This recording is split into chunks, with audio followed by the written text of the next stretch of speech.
Drive with Tim Elliott on Mira Business FM.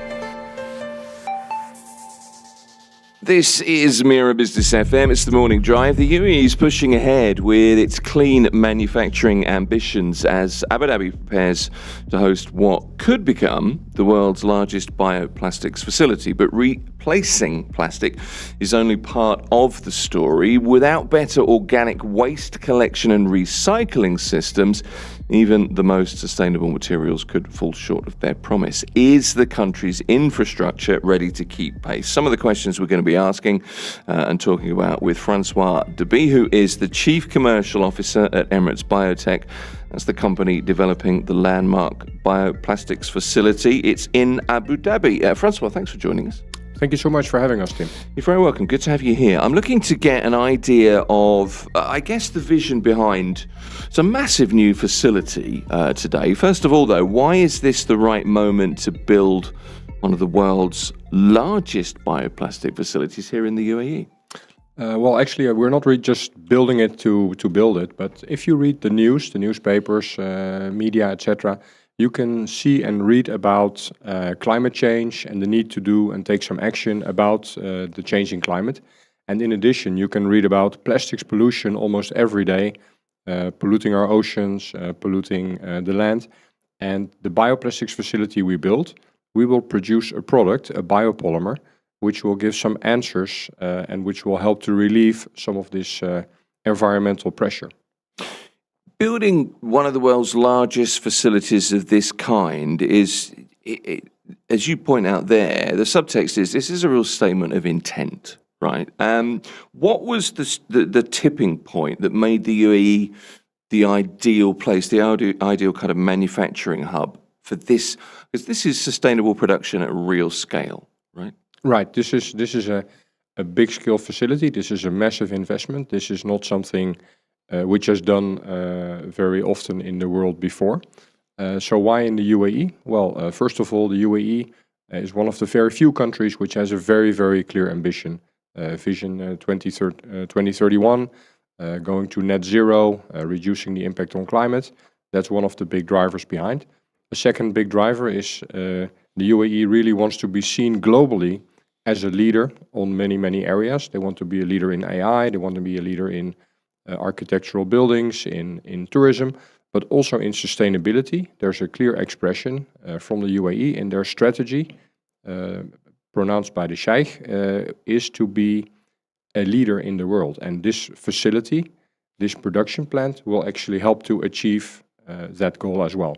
Okay, and organic waste is sort of the missing piece in that sustainability, is in the conversation, isn't it? Really? Yes, it actually is, and I'm glad you mentioned it. And although you can mention it in one sentence, it's kind of a missing piece. It's not a very easy story to explain, but I can take a little time to explain and try to explain it briefly. So basically, if you have a biopolymer, a bioplastics, which is biodegradable and compostable, you want to use this benefit of it being biodegradable.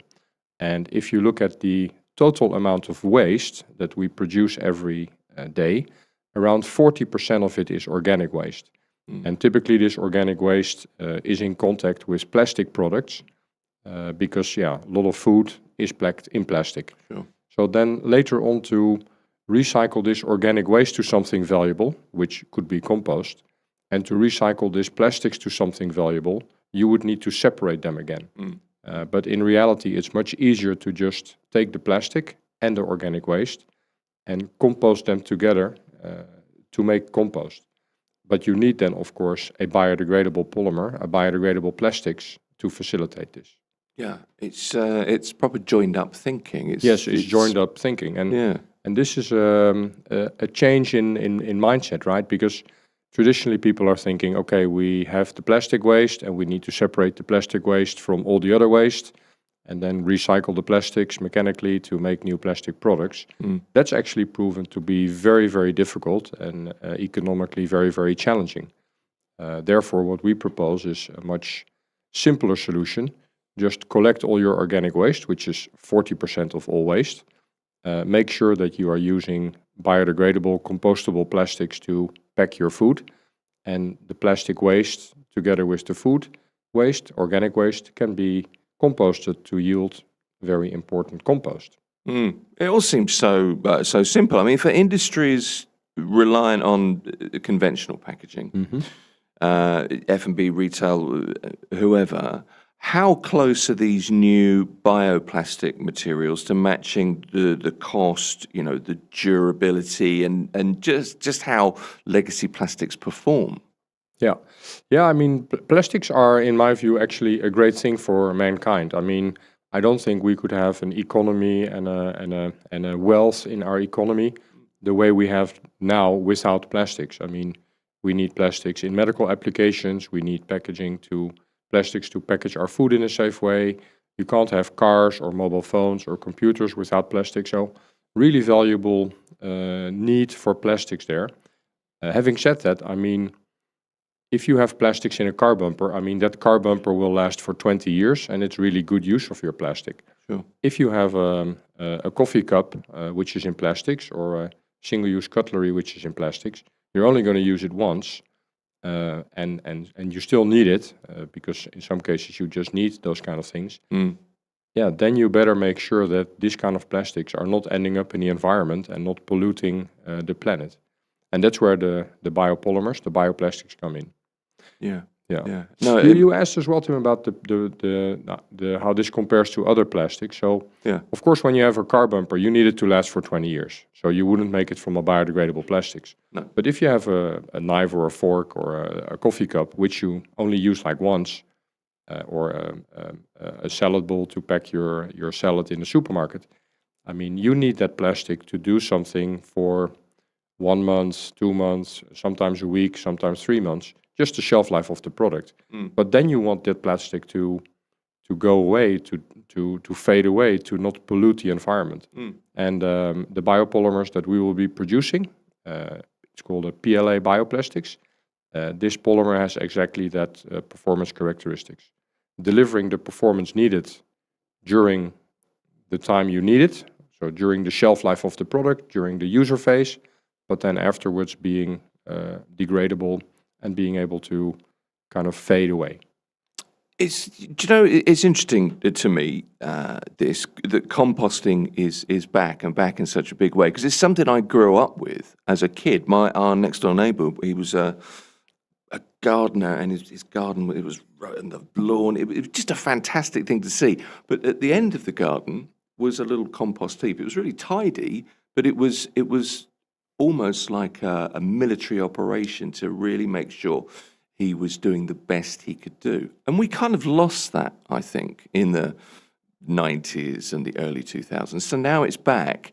So as your team moves forward into production, there's still the reality check, and it's a big reality check, I think. Without proper organic waste collection, that sort of military operation, if you like, and big industrial composting systems, even the best biodegradable materials can end up in landfills, can't they? Where Yes. they can fail to break down properly. So that questions whether the current waste infrastructure is ready to sort of keep pace with your output. So that's the other side of this, I suppose, our conversation this morning. Yes, that's true. So indeed, Tim, I mean, what you recollected there from many years ago, I guess that's from Europe. I mean, that was in the UK, yeah, And the UK, you see. yeah. So, and indeed, in these countries, the separate collection of organic waste and trying to manage the organic waste by bringing it back to compost, to use this compost later on as a fertilizer for the land to Yes. improve the soil quality. Yeah. This loop has been closed for a long time in many European countries, but likewise in China, in India, in USA. They all have these efforts to separately collect the organic waste and send it for composting. Because it's 40% of the waste stream, also in these countries, and because that's the most sensible to do with your organic waste, is to compost it. And this way of thinking indeed also needs to come in the UAE, in the Emirates. Up till now, I mean, basically all waste, well, I should say up till like 5 years ago, all waste was just collected, put in a big dumpster truck, driven into the desert and put in a landfill. That was very convenient because, I mean, that was the cheapest and easiest thing to do. And in Space, UAE, there's yeah. plenty of space, Yeah, and sure. building a big pile of waste 20 kilometers outside the city or 40 kilometers didn't really negatively impact anyone. But now this is changing because now UAE has put a directive in place, a strategy in place to go to zero landfill. So they want to stop landfilling they want to stop building these piles of waste in the desert, and therefore they need to find another outlet for processing this waste. And that's what we are kind of proposing. But indeed, it goes hand in hand. For the true benefits of biodegradable plastics to be achieved, it is important to have also this organic waste infrastructure where the plastics could be composted.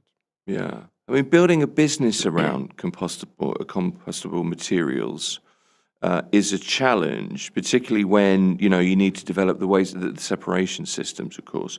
What needs to change kind of structurally across municipalities or developers or the waste management operators to make sure that, these kind of advanced bioplastics actually reach the end of life facilities instead of the bin? Yeah. So, I mean, on a first small remark, I mean, of course, we want these bioplastics, biodegradable plastics, to end up in composting so they can be fully recycled. And in that sense, they can even help to collect organic waste. I mean, if you have a biodegradable waste bin collector, waste bin bag, this will help to collect organic waste. So there is a certain synergy between collecting them together.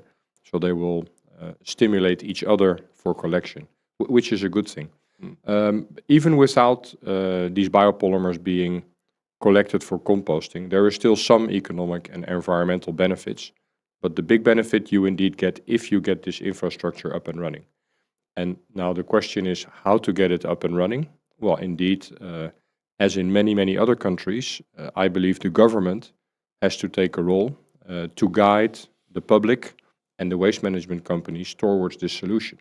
And this can be done in different ways. I mean, I guess they could increase tipping fees for the landfills just to make landfilling less attractive. They could mandate that organic waste has to be collected separately and really treated also separately. Because we see, if you go to the airport here in Dubai International Airport, or if you go to Expo City, there's many bins where it says, put your organic waste in this bin. But then if that organic waste bin really gets collected separately and sent to composting, that's still a question mark. Sure, yeah. So that's important. So we need the government to line out the strategy, the vision, and put in some of the controls to make it happen, like making separate organic waste collection mandatory, increasing tipping fees to push away from landfilling, and then I guess this will go, because 40% of all waste in UAE is organic waste, and other countries like the UK you mentioned 20 years ago, but also Americas, rest of Europe, China, probably more than 20 years ago. Thanks, though. They found out that, I mean, the best way to handle your organic waste is to send it to composting. Yeah. No, absolutely. What's the reaction been like? I mean, you're building this facility. What, from the stakeholders in the chain, the municipalities, the developers, the waste management operators, from conversations you've had, what's the reaction? So people are very positive. People welcome the fact that we are so passionate about contributing to a more sustainable environment. So that's all positive. Then in UAE, of course, people are also very much business focused. So some of the companies are questioning, saying, okay, if I need to set up my organic waste collection infrastructure, how can I be sure that I can sell my compost for a certain amount of money to make a good profit? So in some places in this loop, the business economics still need to be supported. This is mainly the case because the alternative to separate collection and also the alternative to recycling plastics in general is basically to landfill it or to incinerate it. And if landfilling is cheap and if incineration is also cheap, then these options would be economically preferred over the more circular solution of sending it for composting. So that's a challenge that we face. That's also a challenge which we at Emirates Biotech cannot really fixed by ourselves, because we want to concentrate on this first part, which is building the production facility to produce the bioplastics.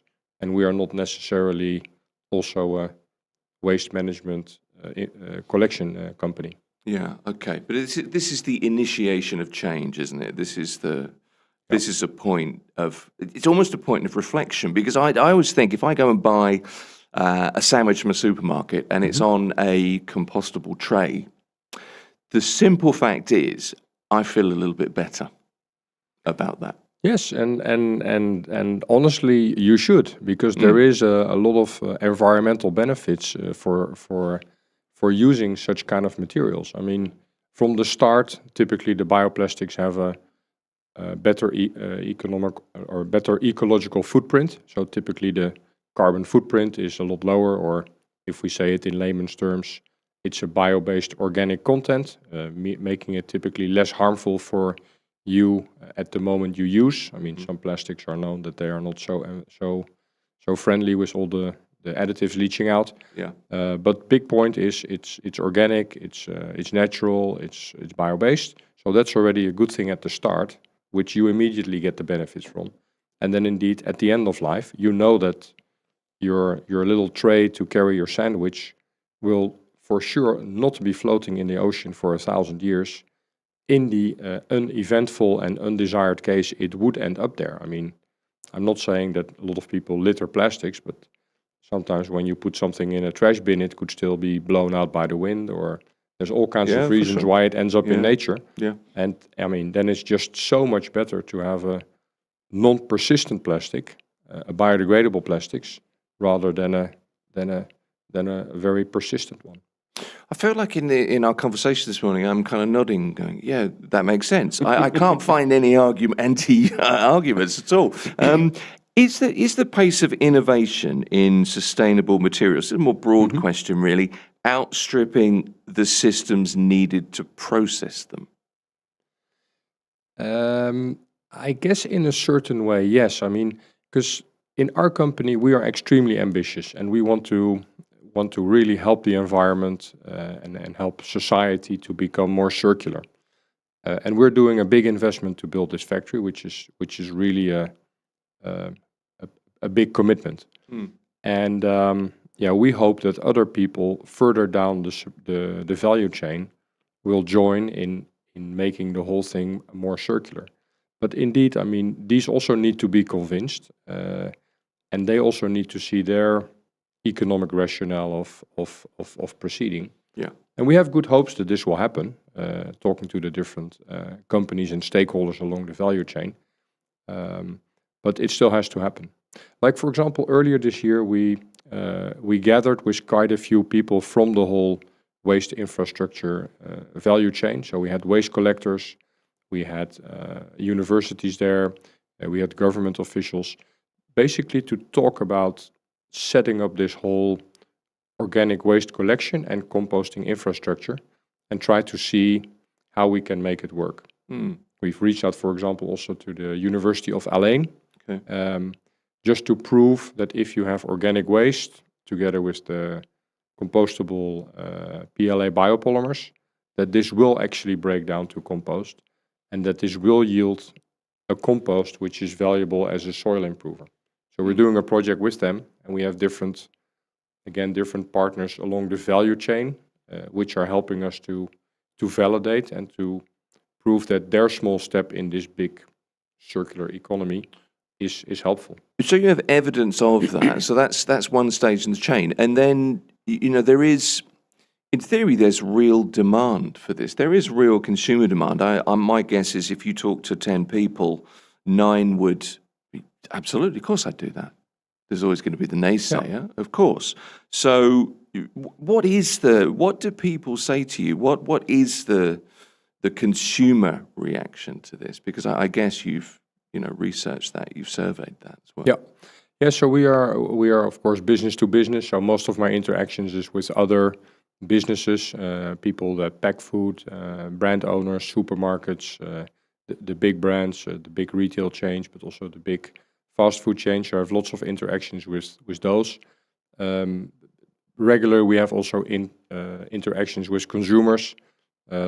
Just I think a year ago, we did a case study, or a pilot plant. So we equipped one restaurant with compostable food serviceware, and then afterwards we surveyed the visitors, saying how did they experience it, and their feedback was very much like you just mentioned before, Tim.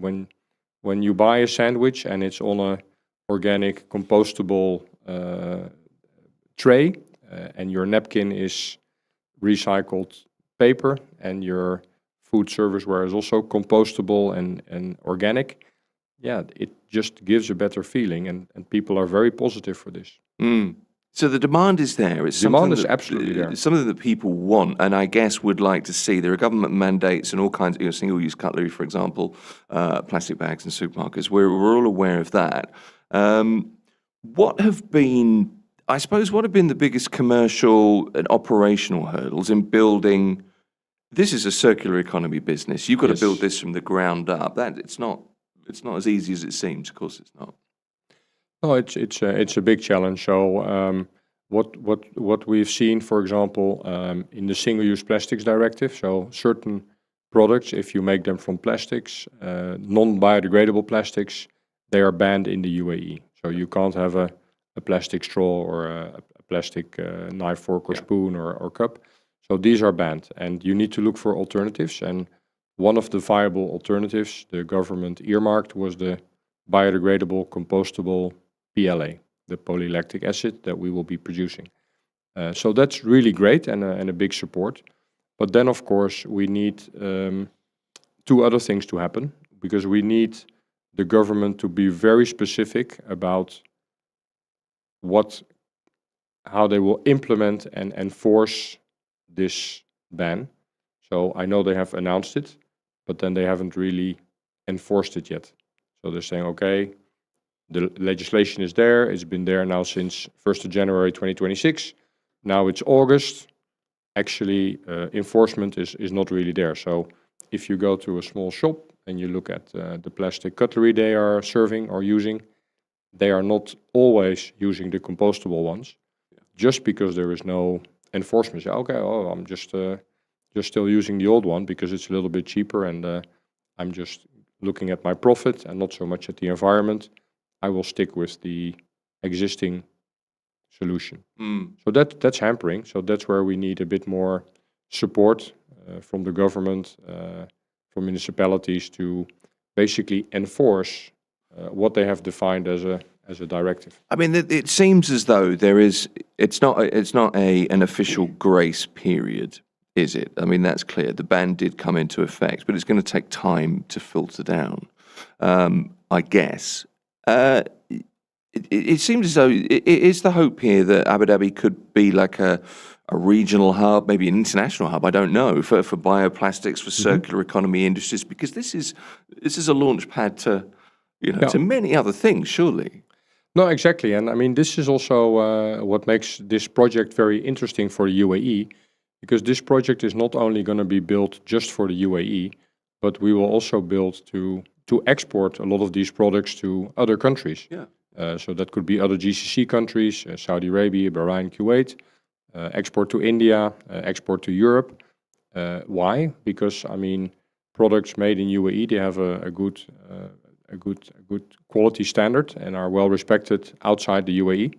And also because UAE has this ambition to become more of a exporting country, exporting other products than just oil. And this fits the bill perfectly fine, especially in view of the fact that the UAE in general, and Abu Dhabi as well, they want to be seen as sustainable countries and global leaders in the field of sustainability. So this matches also their global country ambition and visibility. It does, yeah. We've seen a lot of the Made in the UAE campaign in the last year or two, and that kind of stamp is having an effect now, isn't it? What kinds of policy changes or maybe infrastructure changes would you like to see? You're in this position now where, okay, we're doing this, but what would have the biggest impact on accelerating the sector? So to accelerate the sector, I think there should be clear recognition by the government of the benefits of the biodegradable and plant-based plastics. And the first step is, I guess, to just embrace it and promote it. I mean, there doesn't have to be rules and laws and regulation all the time, but just an awareness campaign saying, hey, please be aware that if you go to your coffee shop and you will ask and request and drink from a compostable cup, I mean, that's just a better thing to do. Just to create this whole awareness, just as that everyone nowadays is aware that driving an electrical vehicle is environmentally preferred over driving a fuel vehicle. So that's one part, is just this awareness. Then secondly, supporting the awareness, some more stringent rules and regulations to give the preferential treatment for the biodegradable compostable plastics for a limited number of applications. So as I mentioned before, we don't want biodegradable car bumpers, but if you have a plastic knife, fork or spoon, I mean, it's very beneficial to have it compostable. So that's the legislation that has to be more forceful. And then the third big point for us is to mandate and to stimulate this separate collection of the organic waste. So this 40% of waste currently goes to landfill or to incineration, and it would be so beneficial if this would be directed towards composting facilities. And we need this to happen because, or we need this to be incentivized, I should say, by the government, because there's no business that will say, okay, I'm going to start up an economically viable business model, collecting this waste and processing it. It's like with many waste streams, there needs to be an incentive from the government, either by increasing the tipping fees for just dumping it in landfill, or by giving subsidies to the compost that people produce in the composting facilities to make this circularity work, especially in the early days. I mean, once the system is there, once the infrastructure is there, okay, you can see how it will generate revenue, but the first step needs to be there. I mean, maybe it's like an airport. I mean, the government mandates they want to build an airport, they fund it, they make sure it gets built. This is a big investment. There's a lot of support to get it done. But once the airport is there, I mean, the traffic will come and the revenues will be generated from the traffic that comes, and there's not a lot of subsidy needed to keep the airport going. It just becomes part of the it just becomes part of the economy. Ecosystem, part of the cycle. Yeah. But we need the first step. Yeah, and I guess the awareness, there's a need to keep up. We're all very aware of being what we call green or sustainable. It's more than a buzzword now. Sustainable is a little bit more respected now. Let's be honest.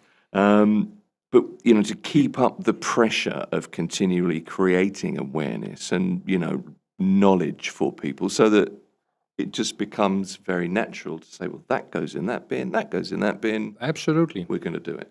And most consumers, I mean, most people are good. Most people are good, and most people want to do the right thing. And if it doesn't cost them really that much energy, they're going to do it. I mean, if they have a separate bin to collect their organic waste, they're going to do it. I mean, why would they not do it? I don't know those people which are just on purpose just defaulting the system.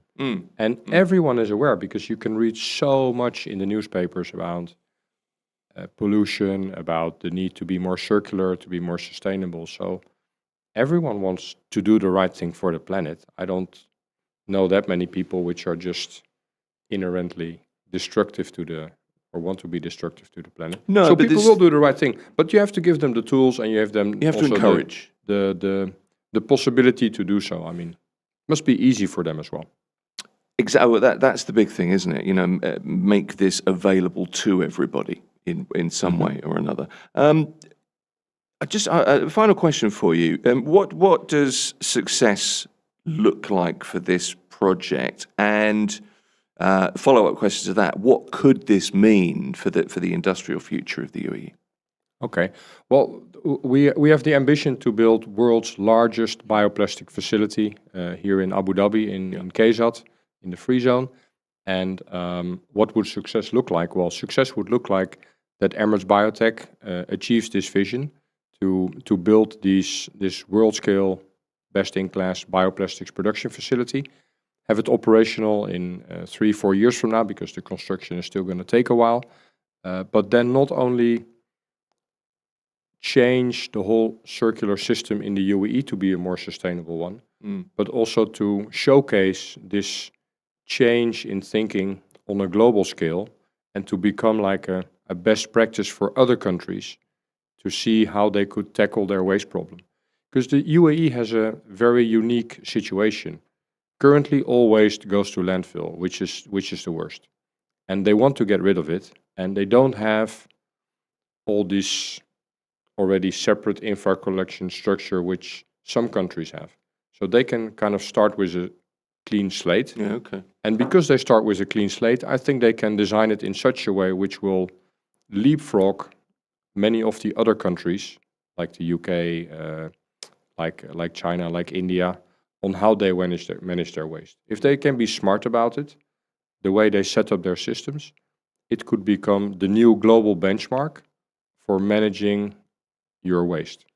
And that would be, for me, be the true factor of success, not only to have the world's largest bioplastics facility, but to have a waste collection infrastructure, a way to handle the waste, which is globally recognized as the best in class. That's aiming about as high as you can get. It really is. Well, we live in Dubai, and everything here is ambitious. And I would not have come here if the ambition of the people and the government working and living in this country are not, so bold and so great. And it just feels good to be part of it and to try to also help achieve such things. It's good to start the day with a positive story, I have to say. I've enjoyed talking to you. Francois de Bie is the Chief Commercial Officer of Emirates Biotech, joining us in the studio. Thanks for coming in. Thank you so much, Tim. Good to have you here. Wherever you're listening or viewing please share and leave a comment.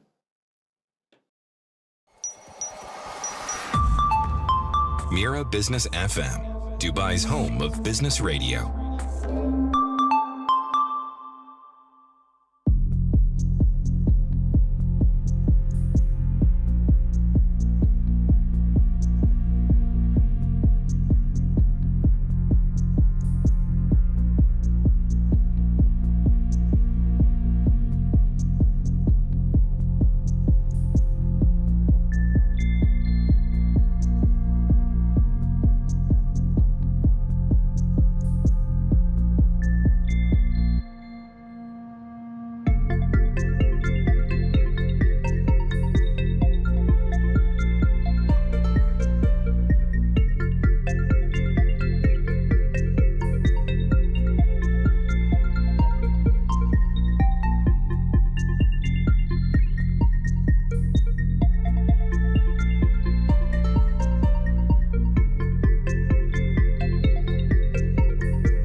It's the morning drive. Fresh uncertainty is hanging over the Middle East after the latest escalations between the US and Iran. Even as both sides signal they are still open to talks, and with investors watching oil prices, shipping routes, and regional stability, the big question is whether diplomacy can still deliver lasting peace and restore business confidence. Joining us is Dr. Zaidon Al-Kanani, founding director of the Arab Perspectives Institute. Hopefully we can get some insights on the outlook for negotiations, for regional security, and what the latest developments mean for businesses and investors. Dr. Zaidon, good to have you on the show. Thank you for joining us. Thank you very much. It's a pleasure to be here. We've seen a pattern of fire followed by a truce, followed by renewed escalation. Is this latest round of talks, or has this latest round of talks in Oman been fundamentally different, or are we witnessing a tactical pause, if you like, while both sides catch their breath? What's happening now? Well, to be frank, the MOU, which did derive out of these talks, were never seen as a permanent solution from the first place. It was seen as a temporary ceasefire, if you may, that would have calmed down the escalation that was unexpected by all sides involved. It was also an attempt, as you rightfully mentioned, where there would be internal assessments by all parties, figuring out how to return to the situations if it were to revive again, as we are gradually noticing now. But this doesn't mean that all sides in this conflict are not interested in stability or a solution. I think it has been very notified and recognized from the early stages of this conflict that even both the United States and Iran, alongside the regional actors that have been impacted by this war, have been wanting and putting enough effort into wanting to end this war. In fact, there was a stage where we noticed that the days of the negotiations preceded the days of the conflict. I think the multilateral element of this war is what is complicating it, and that is due to the Israeli presence and element. This is also a notified issue by all Gulf countries that are arguably long-standing allies of the United States, economically, commercially, politically, institutionally, educationally, and in many different industries. It was perceived that this conflict had only aligned with the Israeli approach towards the region, which made it very odd for many Gulf actors in the region, including those that were close to normalization with Israel. So these talks seems to be that they will continue to be ongoing, given that most countries affected by it geographically and involved in it politically are impacted by it in one way or another. However, it seems like there will be a permanent scar in the relationship between the United States and many regional actors. It does seem that way. It's very hard to read whether these latest escalations will ultimately lead to a strengthening in the resolve to find meaning in the talks, or if they're weakening the prospects for that. The Strait of Hormuz is to market confidence is key. Iran has signaled it values control over the strait more than avoiding renewed conflict.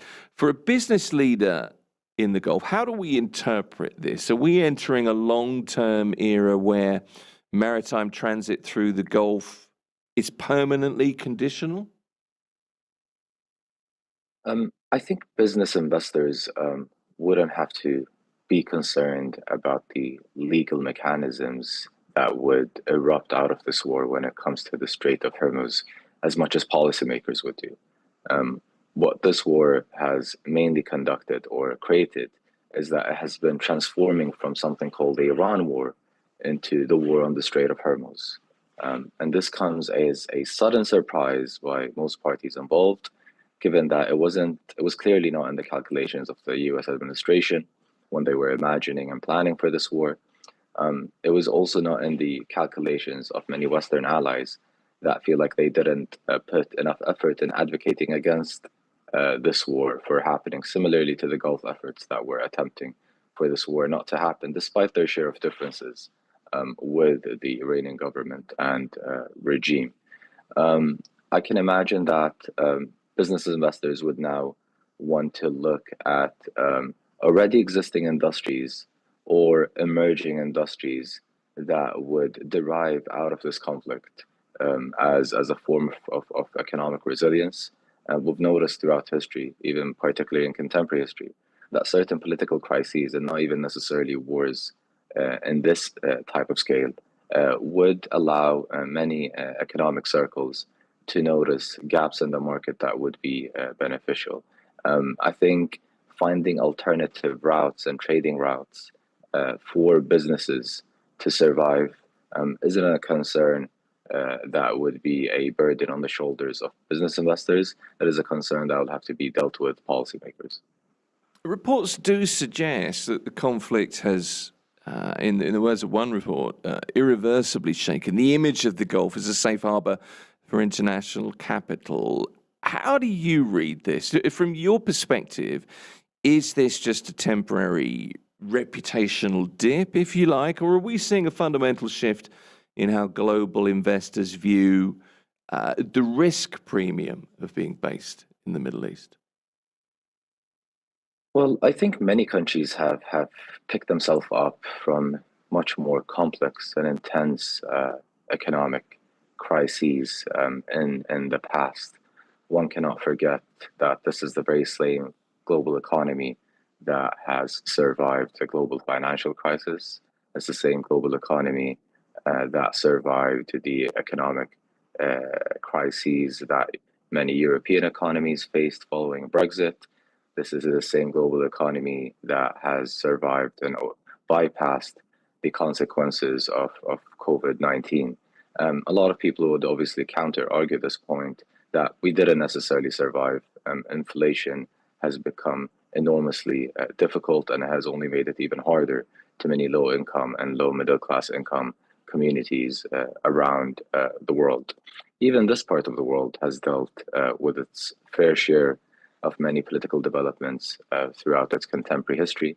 One cannot forget the challenges of the Iran-Iraq War in the 1980s, the challenges of the Gulf War around between 90 and 1991. In fact, countries such as Iraq, that were one of the most war-torn countries since the US invasion in 2003, is now seen as a country that is picking up itself economically, and even many Gulf investments have been entering the country. So I think it might be too early and too unfair to judge and assess already about a war that we don't even know the future of it. It might end next week, and it might take another few months. That this war would completely eliminate the economic standards of the Gulf region.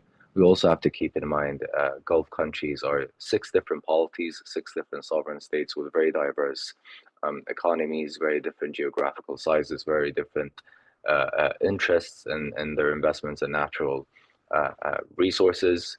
I think what's mostly concerning about the future of the Gulf region is imagining the transnational alliances, if there will be any reshuffling alliances in the region, within the Gulf region, but even in the region beyond the Middle East. I think there are more countries around the world that unfortunately are also facing economic challenges erupting out of this war. You've got countries such as Philippines, countries such as Nigeria, even countries in the United Kingdom and France, where people are imagining that if the blockade and the disruption of the movement around the Strait of Hormuz continues until winters, people can't imagine how the gas bills would be spiking. It's a good point to make. I mean, we're seeing energy majors and regional airlines recalibrating for lower volumes and higher insurance premiums. From I guess, a UAE perspective, for a mid-sized startup or an SME here, I'm interested in your opinion on the most important defensive move they should be making right now to survive a more prolonged period of regional instability. I think the UAE and many other countries in the Gulf are imagining an existential viewpoint here in the future.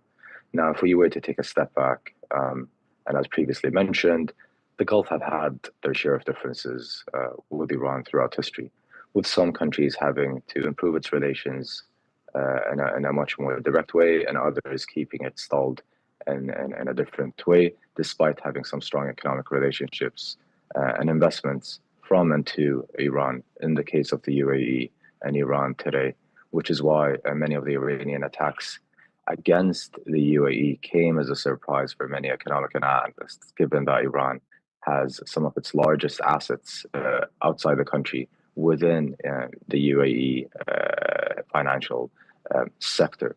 I think the Gulf security framework is imagining itself in the future between perhaps two different ideological schools of thought.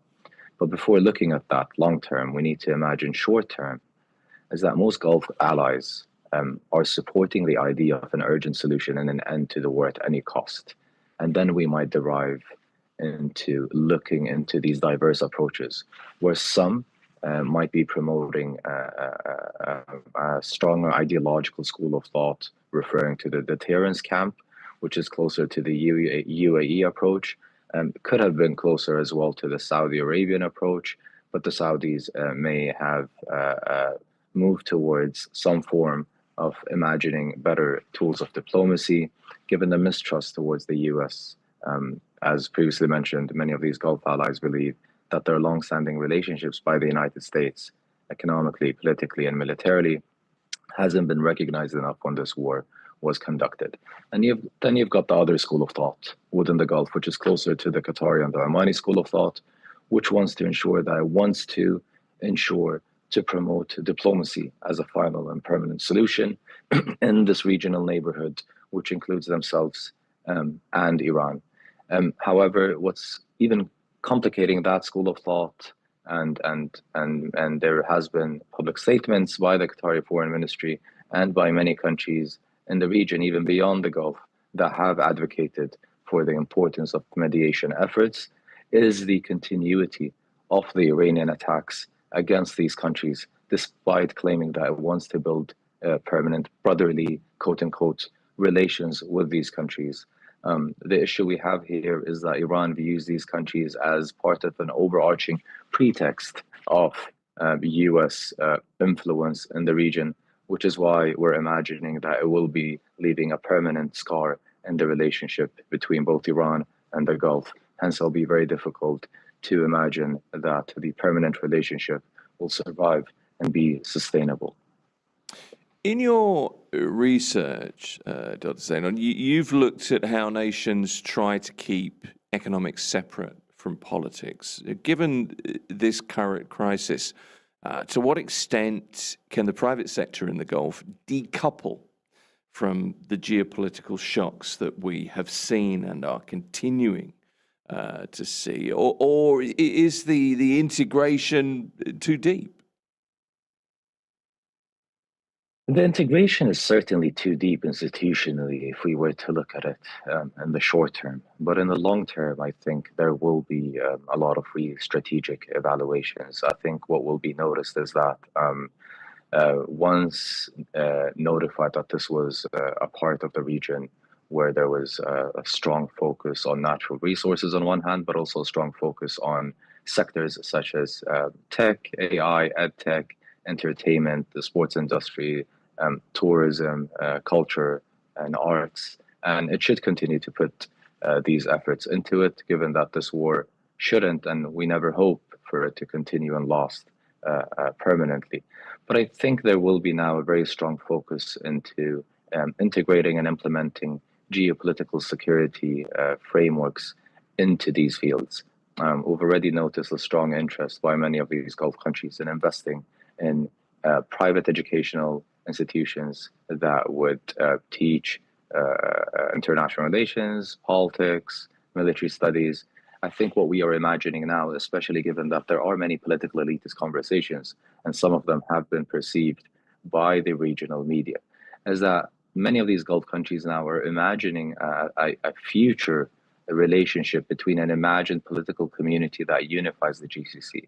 We've all known that the GCC has always been one of the most successful unified bodies in the region, but given the recent share of differences they have been facing even prior to this conflict, it does come as a surprise, which is perhaps one of the most optimistic results that did derive and emerge out of this crisis, is that now they're realizing that they may want to create a stronger collectivity that would ensure that it could protect their collective existentialism, which was collectively threatened by this war.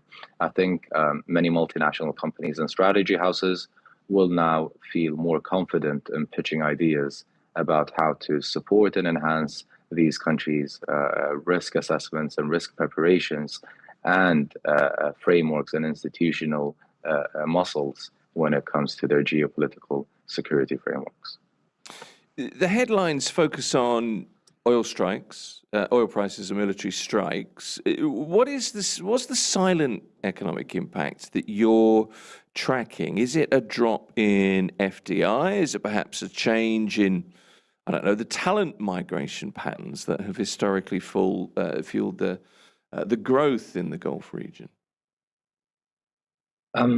So one cannot deny that a lot of countries in the world, whether it's Russia or China or even arguably the United States, as per Trump even stated, that his economy would be able to provide the alternative oil that wouldn't be able to be found from the Gulf in the same expected timeline by many of their client economies around the world. There's an interesting issue here is that, and if we look closer into the oil industry, is that if you represent a country that has had an agreement with a country that I controlled for the past 40 years, and suddenly I'm not able to provide you that oil due to a disruption of routing or trading or movement, it doesn't mean you can find that alternative to suit you immediately, because not all oils are the same. The oil in Saudi Arabia, the oil in Iraq, the oil in Libya, the oil from Russia, the oil from other countries around the world are different. Hence, they're used for different purposes around the world, which means that many of these economies might try to find temporary solutions or even wait for some of these economic allies and partners that they have established a long-standing economic trading partnership with for a very long time.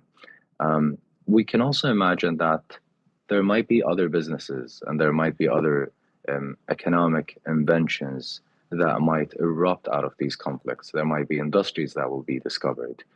There might be other products and goods and services that might then find themselves being discovered by these regional economies, discovered by many of these trading routes around the world as an alternative. Some of them might jump into the picture as a temporary alternative and find themselves becoming permanent solutions based on a common interest between the seller and the buyer.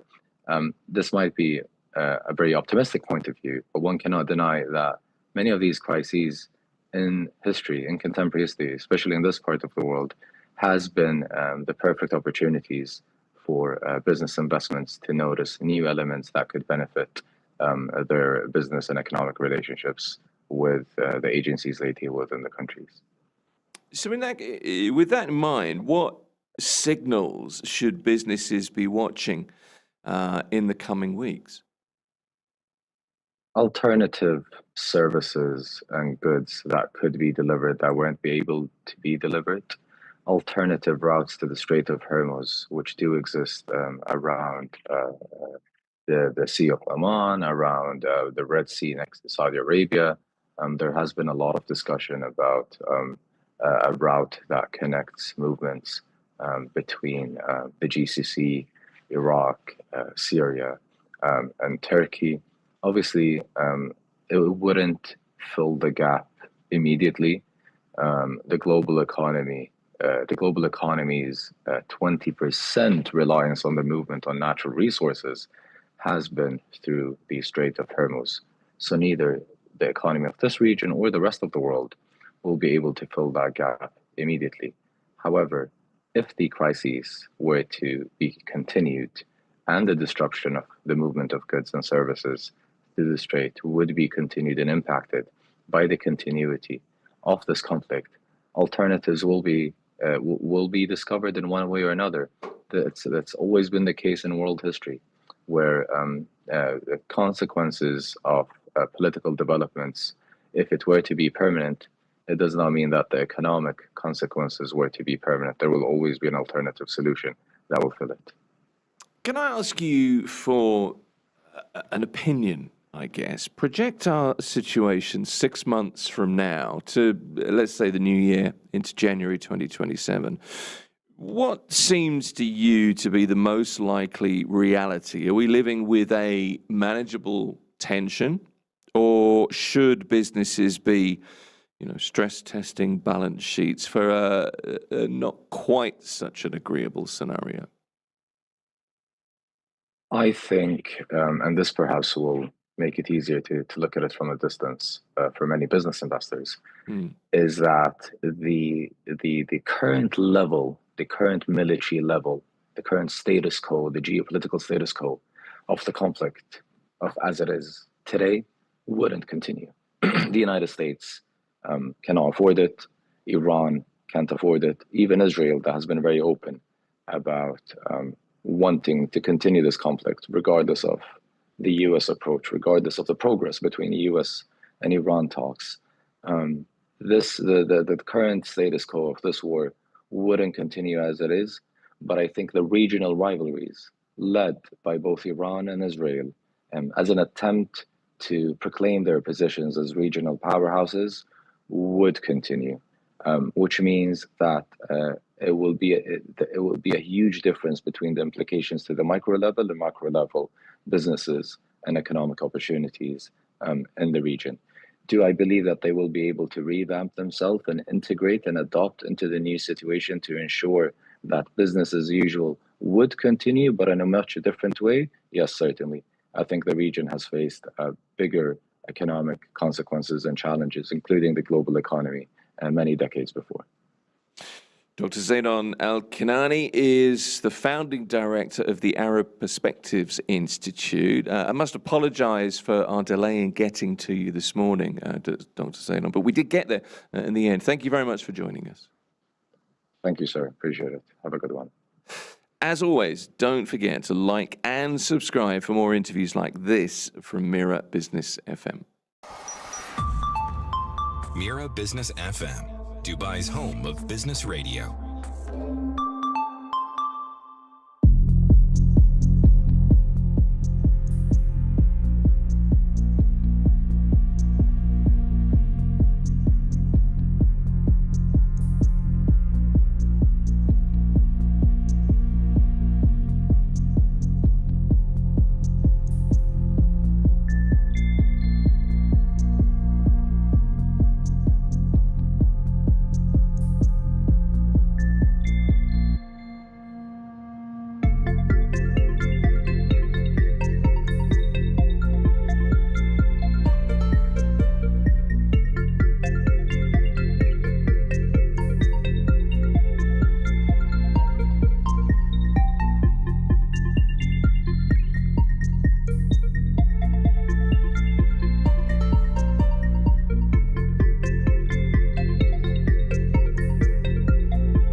Mira Business FM, Dubai's home of business radio.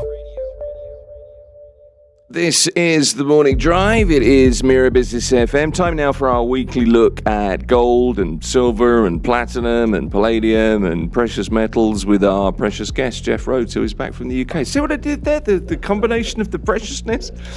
Oh, I don't know what's going on. So look, Jeff is the MD for Business Development for the Middle East and Asia for Monetary Metals. Nice to see you. You've been away for a while, but you look rested. Yeah, 6 weeks. Well, I was working. Oh, I know. I'm not I accusing was you working. of dossing. Kind of working. Hardly working. It's difficult because of the time zone in London. I was in Singapore. Yep. Singapore's pretty good because you're ahead of the curve. Mm-hmm. I was there for almost 2 weeks, and then about a month in London. You're behind the curve. This here in Dubai, frankly, is the best place in the entire world to run a gold business because you're right in the middle of everything. Yeah. This is physically the middle of the world of precious metals, that's for sure. It's actually, if you sort of lay the map down, it's probably in the middle of the world, actually. So it can't be far off. Maybe Turkey would challenge that, but it's certainly in the middle, and the time zone's perfect. And so at times I struggle because I'm so used to doing what I do in Dubai, and this is home really, Tim. So no, I know. I feel more comfortable, as I say, doing what I'm doing from here.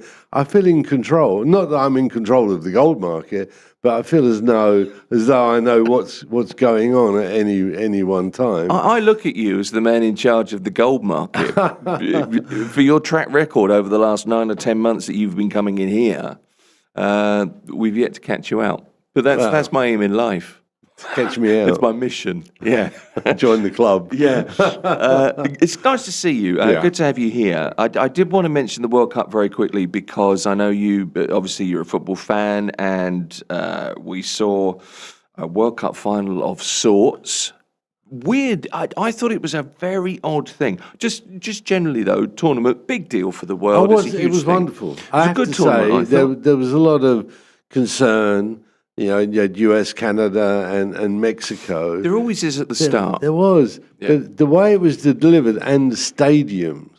I'm with you, Tim. I'm so with you. It was just fabulous. Yeah. I tell you a story. My son Chris, I found it. He went off to watch the semi-final, and with my grandson, right, and flew out to Miami. Nice. And back again. Just for that? For that. I think he probably stayed a few hours in a hotel room. But, yeah. Did you love it? Was it? Yeah. I mean, that's one of those lives. It's a bucket list thing, isn't it? That's a tick. Yeah. I mean, we did it last year at Spurs. We went to Bilbao and watched Spurs against Man United. And that was a bit of a bucket list thing because, of course, Spurs won a European trophy for the first time in God knows how many years. You didn't even shoehorn that in. That was just the most natural segue we've had. Yeah, but so anyway, that was good. It would have been nice to go, but I wasn't asked. So what to do? Yeah, I know the feeling. No, I just like to mention it. It was great though, and England did super well. I did honestly. I think to finish third and to beat France 6-4. I haven't seen that game, Tim, and I'm looking forward to catching up. Let me just stop you there. That's game of the tournament, not for the win, not as an English person, just for the number of goals, which was exciting, and France coming back the way they did. It was tremendous performance on both sides, but it was the spirit of the game that I thought. It was a proper football match with a real. It was just a feeling about that. It was like a great World Cup game. It was, and so, but I think we can. I wouldn't really like to dwell on Argentina. All I would say about that, it was an amazing final. I don't think Argentina in the 90 minutes had one attempt on goal. Not one. It wasn't as though they'd just there wasn't a shot on goal. Yeah. For a team as good as Argentina, It's shocking. Well, it is, but you're playing Spain, and Yeah. you have to kind of bow down a little bit because that's a pretty supreme team. Let's be honest. Much as it hurts you to say it. No, I think if you look at the players on Argentina and players on Spain, they're pretty level. There's some fantastic players in Argentina. But anyway, look, congrats to President Trump. I think he seems to have taken over the World Cup, making decisions about whether players should play or not play. But I have to say, the US delivered a fantastic tournament. Canada and Mexico as well, of course. Yeah. All three of them. It was a great event, and a special shout out to Emirates Airlines. Emirates Airlines. I flew back from London to Dubai on last Sunday. And I watched the last afternoon live of the Open Golf Championship, and then sitting there enjoying a bit of dinner, watching the whole of the World Cup. It was just the most amazing flight I've had, and Emirates are great anyway. So. What a life Jeff Rhodes leads. I aspire to that existence.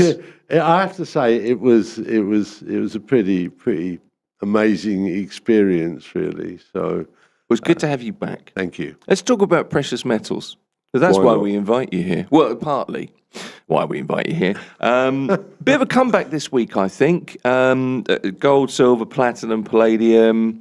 We've got geopolitical headlines centre stage. The script is the same. But you made a point of where gold is now and where it was. And where are we? It's $4,100. $4,100. And if it wasn't for the conflict in the Gulf, and if it wasn't for all the noise about Fed interest rate cuts, interest rate hikes, if it wasn't for that, we'd be saying this is a normal summer where nothing really happens. Yeah. In the UK stock market is famous saying that selling may go away and then come back in September and start again. I feel as though that's where we are in gold. It's sitting around $4,000. Yeah. Okay. It's been to $5,600. And of course, just a couple of years ago, it was half this price. So it's doing quite well. Where to from here? I think we've got another. I mean, we're just talking about August. There's still August to come. So there's still the main, body of the summer still ahead of us. I think we're in for an extended period of just pivoting around that $5,000 level, and then where to in the last quarter depends on the Fed. Yeah. Depends what we see. A week ago, the chances of a Fed rate hike were about 59 to 60%. Today, it's 83% that we're going to have a rate hike. And what's this all about? It's not because of the US economy is booming or the global economy is booming. The concern is over the price of crude oil. And crude oil above $100, where it is now, Where we are now. is definitely inflationary. Yeah. And it kind of is pointing towards a Fed rate hike. Yeah. But if it does happen, it looks likely to now. I think it might be temporary. And under the new Fed chairman, Walsh, we could really see a much more proactive Fed that, when we look at the Fed, they cut rates or raise rates very rarely. It's very rare. I can see that changing, actually. I can see a much more dynamic approach to interest rates.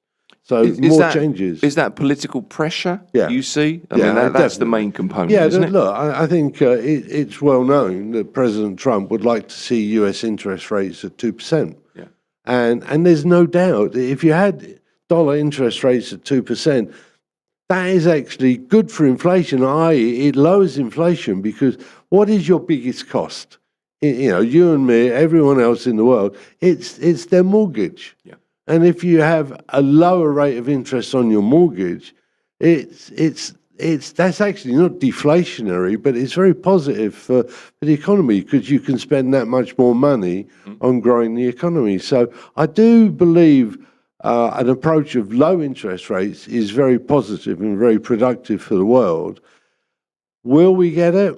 Eventually, yes, but we need oil prices back at $75, which is where it was 2 weeks ago. Well, that's a dilemma for President Trump, isn't it? It's a dilemma for the world because we need lower oil prices. But it's very difficult to have lower oil prices when you've got conflict going on in the main area of the world that produces oil. Yeah. What's the solution, Jeff Rhodes? The world according to Jeff Rhodes. Yeah, what do you prescribe? I think it's sitting down and agreeing, the differences and moving on. Yeah, agreeing to disagree. Agree to disagree. Yeah. So that's kind of gold. Here we are, 4,100. It seems like that's what we've been saying for a while now. Seems like that's what we're going to be saying for a while. I think so. Yeah. Gold gets the headlines, of course, but silver, I think, has been the standout lately. I'm sure you'd agree with that. Well, I hope you would, because otherwise I'm left here in the cold. No. But significantly outperforming gold, I think. What are we now? We're above $60 now. No, it's 58. Is it 58? It's been around, so it's around there. In the way the gold is pivoting around $4,000, silver is pivoting around $60. Yeah. So how much of this is the kind of dual identity, the kind of industrial metal versus safe haven, monetary safe haven? Yeah, look, on the monetary safe haven part, there's no real kind of pressure either way. On the industrial side, yes, and that's caused by the concern over oil prices. Yeah. So rising oil prices, not good for the global economy, not good for global demand. And so you can understand why silver has underperformed over the last month or so, definitely. But then again, it overperformed by so much. Hugely. Honestly, if you think back 2 years ago, we were between $20 and $30. And we've been at $120 this year. And there are some people who are disappointed with silver at 60. Tim, it's double what it was for a long time. So I think we have to just look back to see where it's come. I believe in the same way that gold will hold around $4,000, silver is going to hold around $60 until we get into the last quarter. But then I really hope the conflict is over and the world is back to normal, travel's back to normal, and in that world of normality, we'll be looking at a silver price with 3 digits. What about the gold price when we get back to this normality? 6,000. 6,000, yeah, okay. Because once it gets back above 5,000, which it will, it will fly. Okay. Could you date that? Yeah, that's a horrible question. November. Really? Yeah. November, $6,000. Okay. I don't do this on purpose, but the oracle that is Jeff Rhodes is here, so that's why we do it. I'm literally going to date this now. What are we today? 25th of July, $6,000 gold. There was a fascinating article last weekend, and I mentioned it in one of my reports. Yeah. That Goldman Sachs had made the point that private investors and holders of gold as the growth of that has been quite tepid. There hasn't been much compared to the central banks that have been buying gold and buying gold and buying gold as part of their dollar diversification approach. And if you're a central bank and you're doing that, surely private investors should follow that lead. And their point was that they haven't to date, and there's plenty of room for private investors to diversify their portfolios by adding gold. Now, if that does happen, Tim, then as I say, that's why I'm really so fundamentally bullish because there's a lot of catch up to be played by the private investors segment versus the official segment with central banks who are they continue to buy. There was a point during the last 2 or 3 months where there was a bit of central bank selling from those countries that needed to pay for the higher prices of crude. I think Turkey was one of them, for example. I remember you mentioning but, that. Yeah. But that wasn't a fundamental managing of their reserves. It was that it was needs must. But so when you look at central banks, the way they have been diversifying away from the dollar, not because of any concern with the dollar, but they realised that gold is much more of a safe haven, and they needed more. So I'm very, very, very optimistic that the private sector will follow the central banks, and there will be a big uplift in holdings of physical gold, not necessarily ETFs. Okay. I think the world's woken up to the fact that, if you're a central bank, you should have physical gold in your home. You don't need to keep it in London or New York. If you have gold, you should have it, under the central bank beds, as it were. Right. Okay. So I think the growth of central banks holding gold in country is started and will continue. Big shining vaults of gold. Not necessarily shining, maybe in the mountains somewhere. 'Cause you always hear about these stories of a vault in the Swiss mountain, in the Alps. Yeah. I don't know. I'm sure it's true to a certain extent. But it is the fact that private holders of physical gold have really fallen behind the central banks, and they will play catch up. And when they play catch up, that's when you're looking at $6,000. And that's maybe by November. Okay. Let me ask you locally here in the UAE, right? Gold prices around about 500 a gram, 24 karat gold. Some swings midweek this week. But how are local physical bullion and retail markets reacting at the moment? Yeah, look, in the city of gold. Yeah, it's okay. And they're doing okay, but against the backdrop of where's the tourism? Yeah, for sure. And it's tourism and tourists that drive the gold souk. Fortunately for UAE and for Dubai, the fact that visitors to the UAE have they've gone away, and a lot of that is to do with like travel and insurance travel. For example, in the UK, flying to Dubai was allowed, but the insurance wasn't valid. No, you're right. So that's a factor. So I think the absence of tourists has not been good for the gold souk. The fact that the locals have not been able to travel has been good for the gold souk because they still, if you like, in their staycations and the weekends, still there's plenty of locals in the gold souk, and also the Europeans, the foreigners that are here. We all consider this to be our home and not really travelling. So again, going to the gold souk. So it's not that bad, but it's not what it can be. And when we're back to normal, you can see this pent-up demand from people around the world who want to come to Dubai.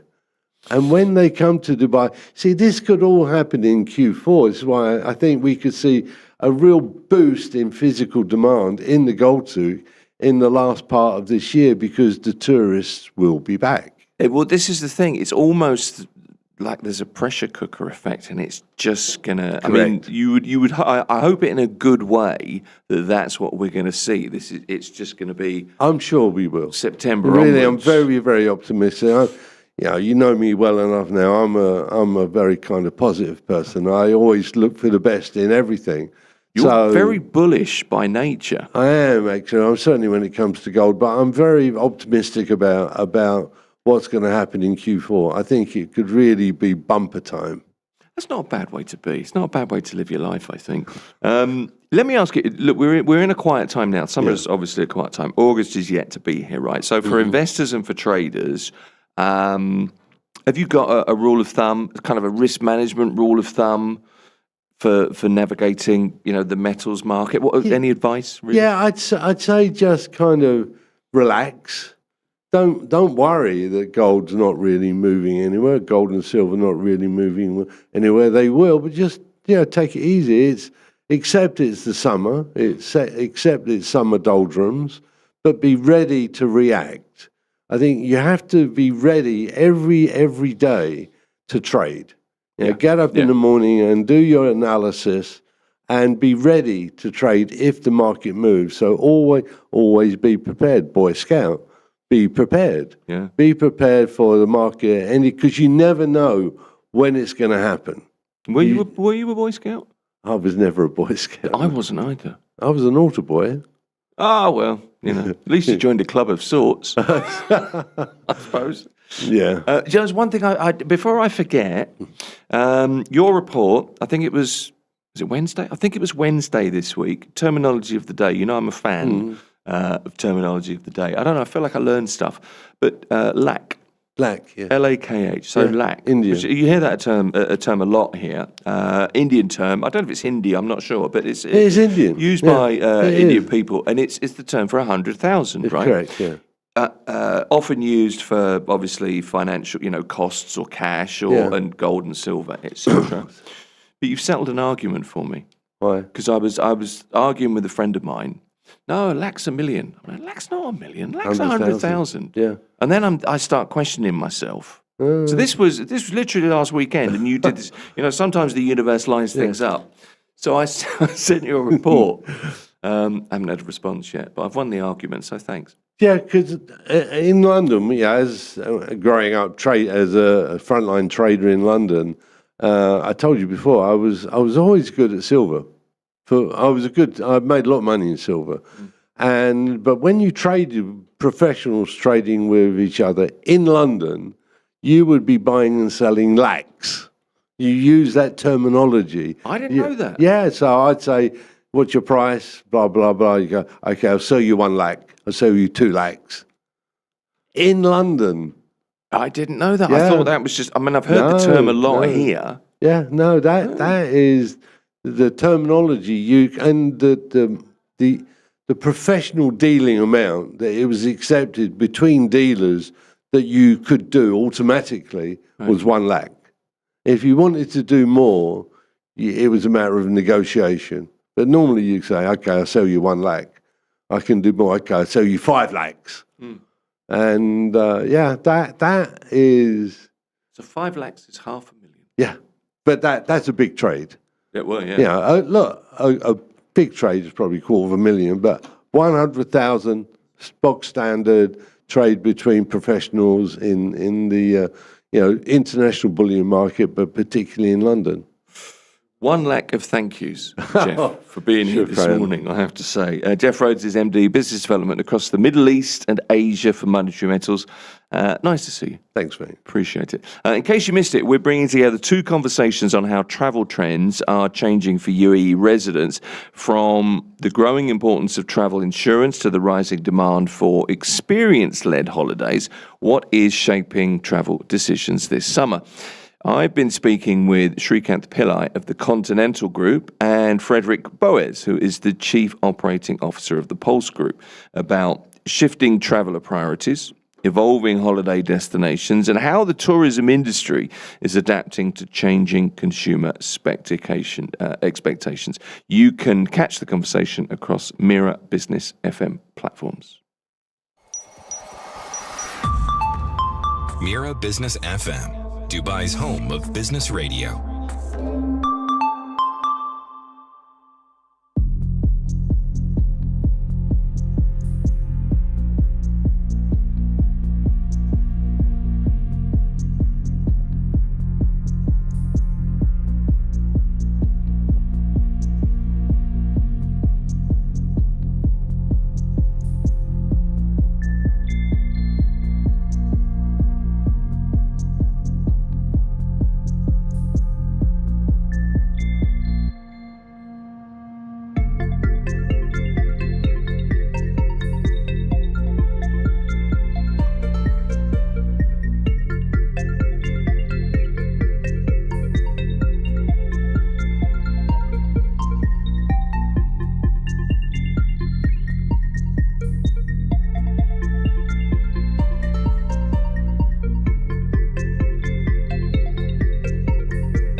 Mira Business FM, Dubai's home of business radio. This is the morning drive. It's Mira Business FM. Regional conflict continues to keep markets on edge, but the Gulf banking sector is proving, I think it's fair to say, more resilient than most people expected. A new Fitch ratings report says operating conditions for Omani banks remain favourable despite ongoing geopolitical risks. So what does that tell us about the outlook for banks and for the broader financial landscape right here in the UAE? And to some extent, I guess, beyond as well. Joining us to talk this through is Amin Sakri, Director for Financial Institutions at Fitch Ratings. Amin, welcome to the programme. Thank you for joining us. Good morning. Thank you for having me. When we look at the headline risks, geopolitical flashpoints and market jitters, they've all intensified in recent weeks. It feels like banks should be sort of battening down the hatches. I mean, why are operating conditions for banks in Oman, and I guess across parts of the Gulf, holding firm in the face of, the headwinds that we're seeing? Yeah, well, the first thing really is that Omani banks entered the conflict from a position of relative strength. And to be fair, this could be said for GCC banks overall. We published a paper on this quite earlier on during the conflict. But in the case more specifically on Omani banks, in addition to healthy financial profiles, ahead of the crisis, the operating environment and business conditions have been favorable for banks. This resulted in us upgrading the operating environment score in 2025, in December 2025, to BBB minus from BB plus previously. And it's drilled down to a number of factors. A key factor was that the sovereign has been strengthening, which resulted in also an upgrade on the sovereign to BBB minus for BB plus. And this has been underpinning a favorable momentum for banks' operating environment. Things like the commitment of the authorities to consolidation has been, supporting government initiatives, in particular in the context of Oman Investment Authority strategy to diversify the economy, expand the private sector. Now, specifically when it comes to the conflict, Oman in a GCC context remains the most insulated, country to the conflict, primarily for the reason that its exports are less reliant on the strait. That's an important element. The political stance of Iran vis-a-vis Oman makes it less of a target, albeit not completely immune. And last but not least, the high oil prices, significantly higher and than the break-even oil price of Oman, and it would likely remain the case for the whole of 2026. So this means essentially a significant amount of the positivity that the banks enter the conflict with is sort of perpetrated during the crisis. Obviously, as you just said in introduction, I mean the situation is evolving. In particular now with the ceasefire no longer in place, that the risk of credit risks materializing in the region and in Oman could increase. I mean, for the conversations we have in this studio, banks in Oman, banks across the Gulf, as you say, showing impressive resilience, that's kind of the reading. But there's something of a paradox here, isn't there? Because rising regional conflicts alongside strong bank performance, not kind of natural bandmates. Yeah. I mean that's fair to say. I mean that's a fair observation. I mean in terms of again, I mean let us first be reminded that GCC banks overall and the way we look at it from a ratings perspective, for the vast majority, are driven by the strength of the sovereign, and sovereign have proven quite resilient throughout the crisis with very limited negative rating action. And again, this supports operating environment for banks, and more specifically on the underlying strengths of banks. GCC banks and Omani banks are no exception to that. Have very strong capital buffer with very high average CET1 ratios. so all these elements are supporting the resilience of the financial sector, and things like liquidity, for instance. Liquidity remains a key strength of banking sectors across the region, with a large amount of deposits coming from the government, and these deposits are further supported by the high oil prices at the moment. Yeah. So when you assess these, when you assess the risk regionally at Fitch, talk me through the sort of primary kind of structural cushions. The sovereign backing, liquidity levels that you speak of there, capitalization that are insulating Gulf lenders from external shocks. Yeah, I mean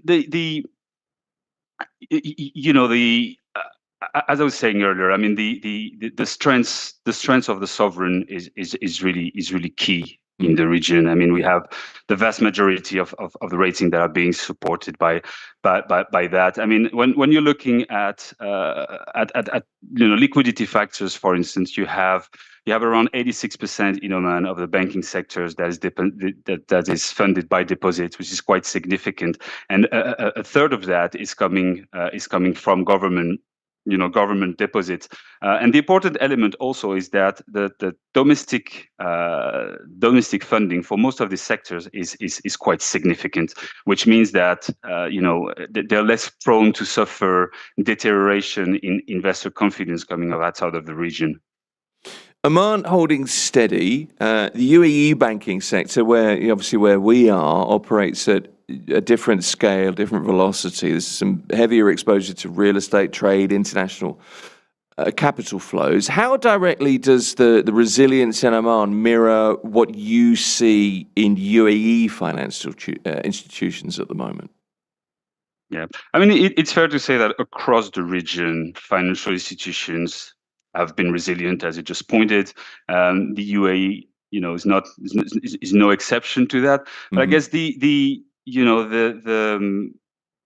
points, let's say, that the transmission channel from the conflicts into the operating environments in Oman, but across the region, are unsurprisingly the usual one: the asset quality and liquidity. I mean, asset quality, what we could see happening, and we're not really seeing in Oman at the moment for the reason I highlighted earlier, but our weaker borrower performance in certain sectors such as tourism, aviation, logistics, transportation, real estate being obviously high on the radar. Consumer trends could also be impacted. So these are things that are going to be monitored quite closely.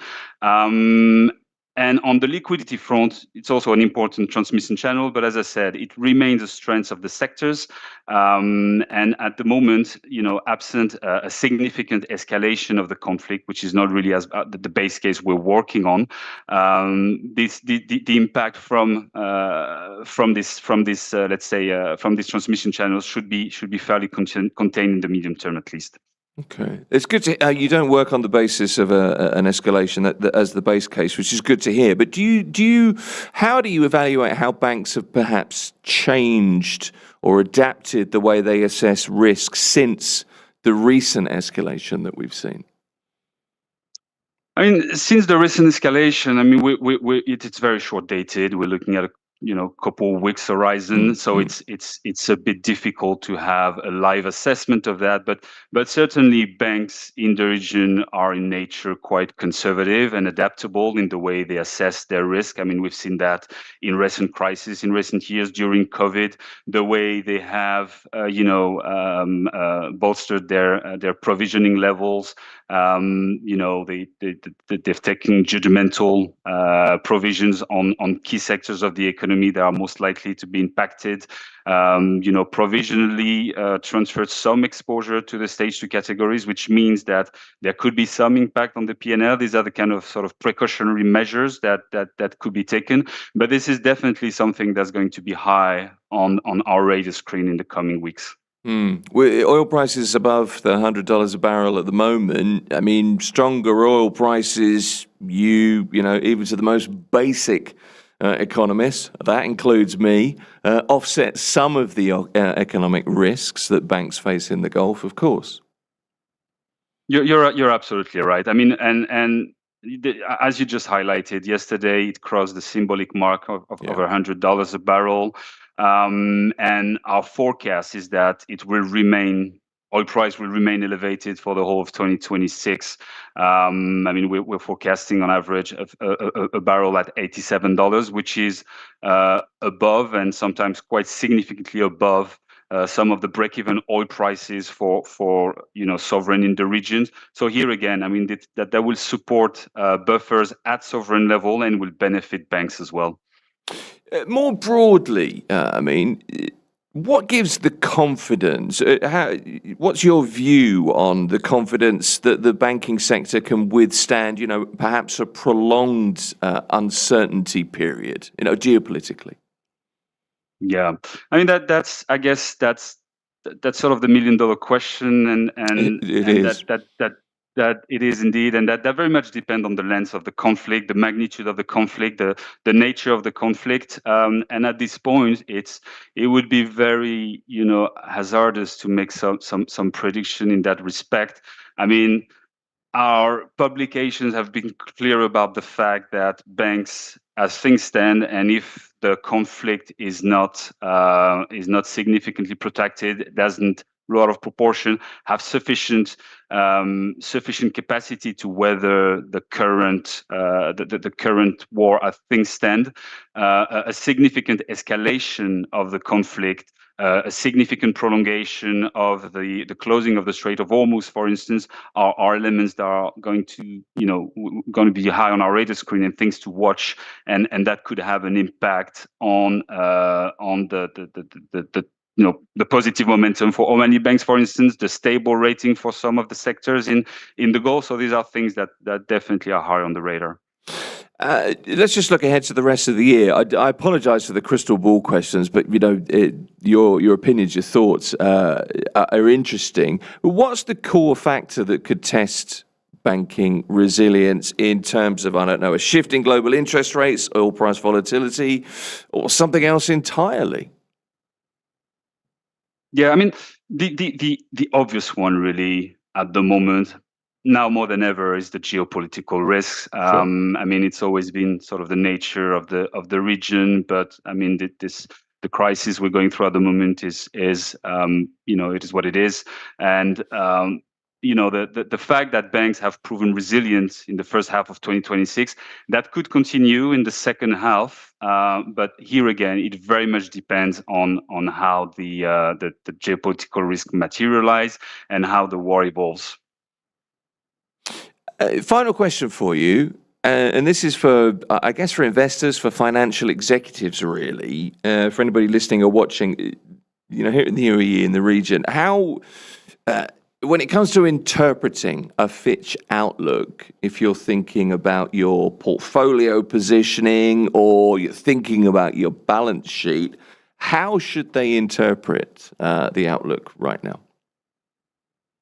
Well, the outlook on banks in Oman is unstable. That means that there is no immediate downward pressure, and there is no downward pressure within our rating horizon on the operating environment, on business conditions, on the bank's ratings. So all these elements and all these factors are unstable. So that's what it means. Obviously, in the current context, a stable outlook, can become fragile very quickly, again, depending on how quickly the situation escalates. But as things stand, we don't see an immediate downward pressure on ratings for many banks.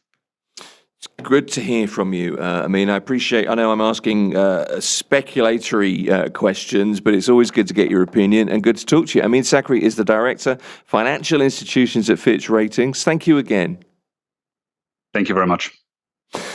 From our Morning Drive archive, we're bringing together two conversations on the business of luxury and investment, from the growing demand for Italian craftsmanship in the UAE to the changing dynamics of the global diamond market. What's driving high-end consumer spending today? I've been speaking with Valerio Soldani, who is the Italian Trade Commissioner here in the UAE, and Rodion Kozenko, who is the founder and CEO of the Magnat family, DMCC, talking about luxury retail, investment grade diamonds, evolving consumer preferences, and why Dubai continues to strengthen its position as a global luxury hub. And you can catch the conversations across Mira Business FM platforms. Mira Business FM, Dubai's home of business radio.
Mira Business FM, Dubai's home of business radio.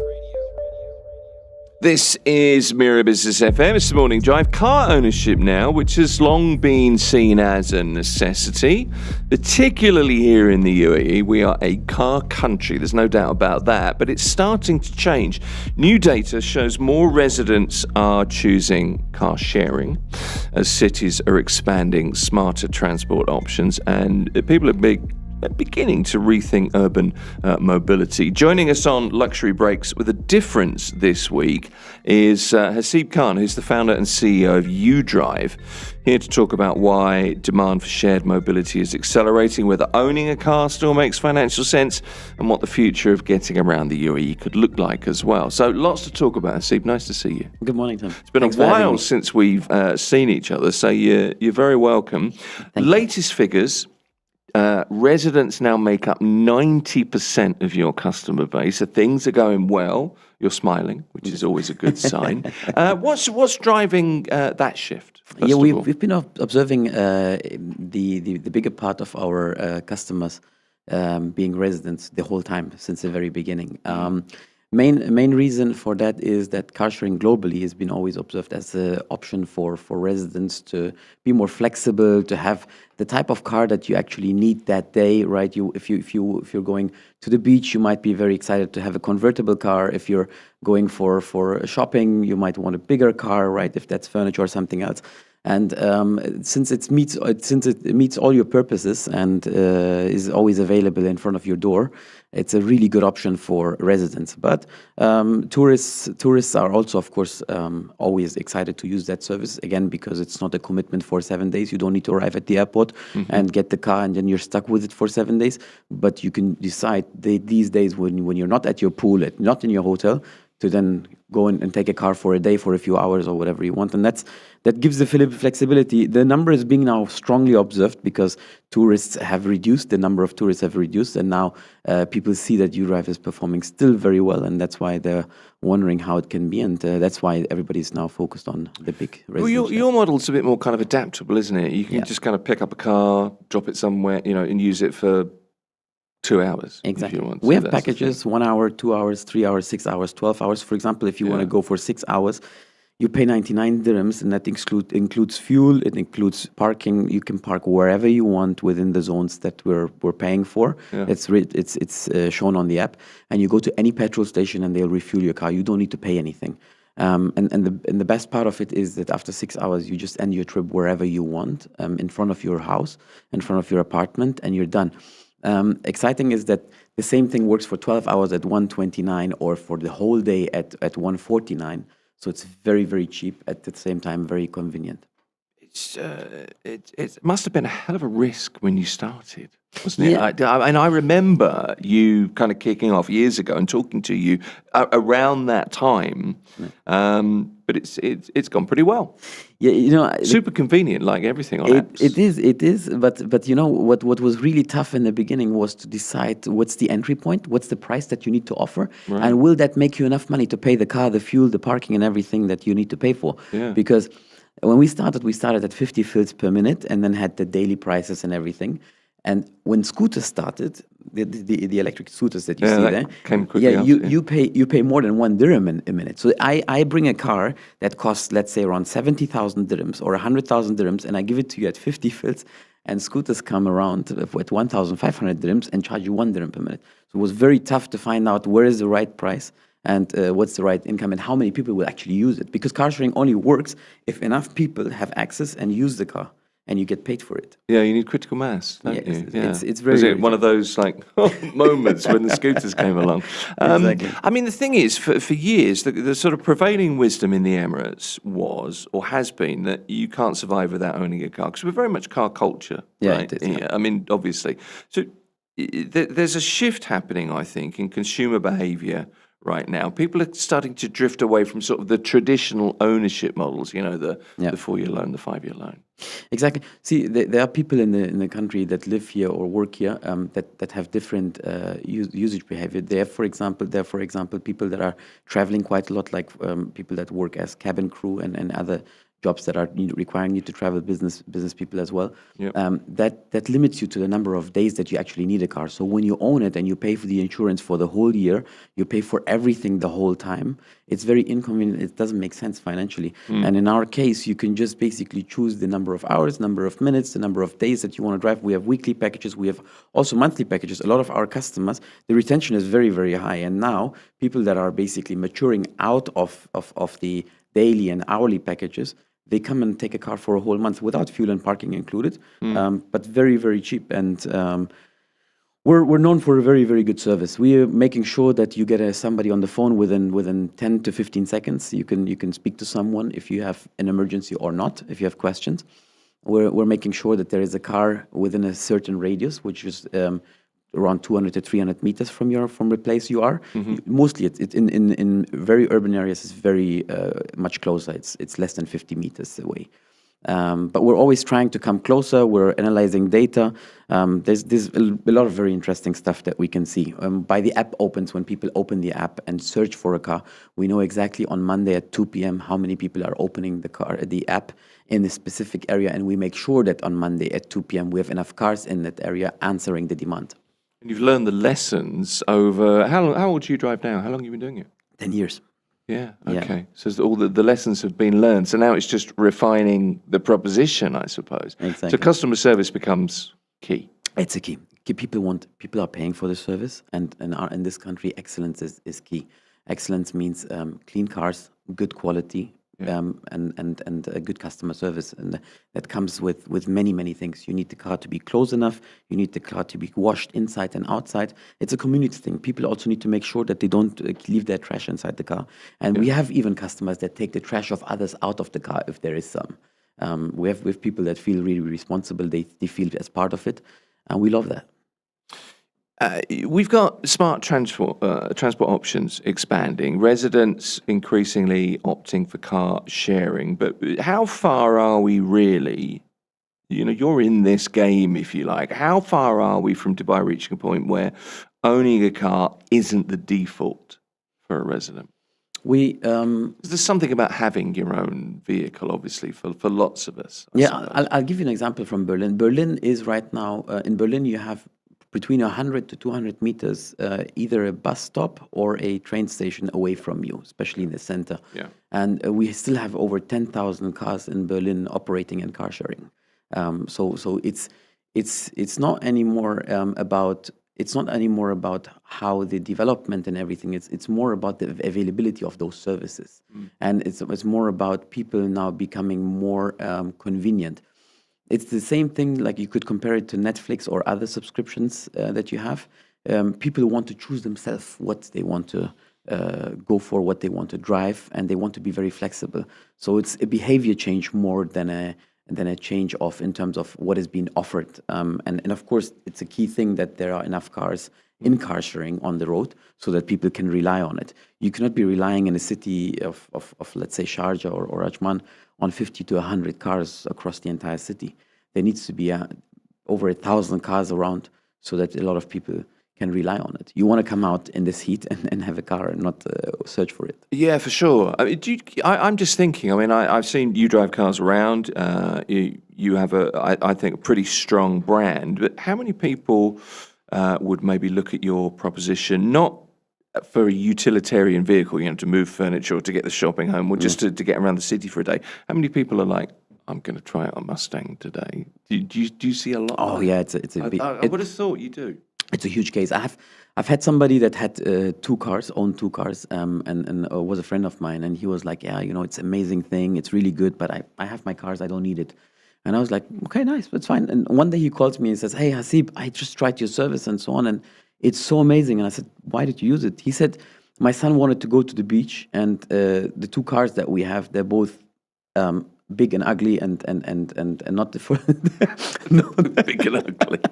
He said I got excited. I saw right in front of my door a mini convertible. Right. And I was thinking, like, let's give him an experience. And now his son tells him every weekend, let's go with you, Raf, let's get a mini, let's get a convertible. Brilliant. Yeah. No, I mean, that's one of the aspects of it that I really like. I mean, the thing is, when you put fuel costs in the mix and insurance and parking and SALIC and depreciation, and It's pretty expensive to own a car in lots of ways.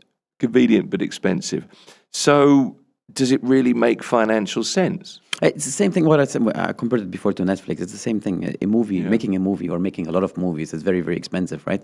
But if the mass all jointly pays for it, you're gonna make some money with it. There's a couple of factors that play an important role. For car dealers, the car dealers have sometimes they rent these spaces in the malls or they do some other activities in order to bring people into their cars. Yeah. We are the perfect place where there is a lot of test drives on a specific model. If you launch a car tomorrow, you can have a few hundred people test drive that one car within a few weeks, instead of going there renting a space for $1 million and asking people to just sit in a car that is switched off and they can't drive around. In our case, they drive around, they have the full experience. And we've had our partners telling us, we see an increase in the walk-in of our showrooms because of people driving the car on the road.